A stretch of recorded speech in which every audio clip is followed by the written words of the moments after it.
আসসালামু আলাইকুম। মা দিবস উপলক্ষে আজকে দুইটা কথা বলতে আসলাম। তো সবাই তো মার ছবি দিয়ে তারপর হচ্ছে মাকে পাশে রেখে সেলিব্রেট করছে মা দিবস।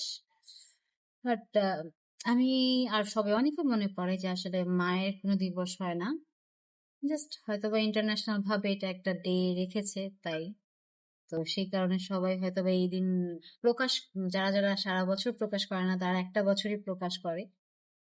আর আমি মনে করি যে মা মাই মাই হয়। তার যদি কোনো ভুলও থাকে সেটা হয়তোবা আমাদের কাছে কি বলে ভুল হিসেবে ধরা উচিত না, কারণ মায়েরা কখনো ভুল করে না।